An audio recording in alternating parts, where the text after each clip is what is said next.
রাসূল সাল্লাল্লাহু আলাইহি ওয়াসাল্লাম কোন সময় খেতেন, কয় বেলা খেতেন? উনি 3 বেলা খেয়েছেন এমন কোনো হাদিস নাই। উনি সকালে নাস্তা করেছে এমন কোনো হাদিস নেই। বুঝলেন কথা? তো দেখা গেল উনি ক্ষুধা লাগলে খেয়েছেন এবং অনেক সময় খাইতেও পারেন, অনেক দিন চুলা আগুন জ্বলেনি ঘরে, পেটে পাথর বেঁধে উনি খন্দক খনন করেছেন। খুব অভাব ছিল তখন। ওই যে একজন মাংস রান্না করে আনছে, ওইটারই বরকত দিয়ে আল্লাহ তাআলা সবারই খাওয়াইছে। খুবই অভাব ছিল। বুঝলেন কথা?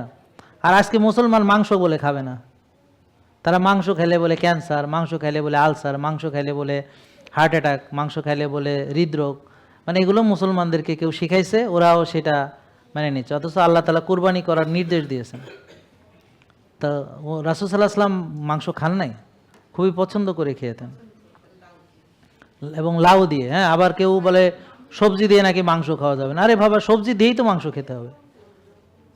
বুঝলেন? এক একজন এক এক ফন্দি ফিকির পণ্ডিতি নিয়ে আসে। তা কি, আমরা তো সবজি দিয়ে মাংস খাচ্ছি, কোথায় প্রবলেম হইতেছে? কোনো প্রবলেম হইতেছে না তো। আমাদের শাকসবজি হলো ভাত রুটি, বলেন শাকসবজি হলো ভাত রুটি, তবে সবার জন্য না। আপনারা যারা ধরেন ডায়াবেটিসের রোগী তাদের জন্য, যাদের ইনসুলিন বেশি তাদের জন্য, যাদের হোমায়ের বেশি তাদের জন্য, ওটা আমি একটু পরে ব্যাখ্যা করে দিব। আগে আমরা যে আলোচনাটা করছি এটা বুঝতে অসুবিধা হচ্ছে? আচ্ছা, তাহলে খাবার বিষয়টা পরিষ্কার হয়েছে এবার।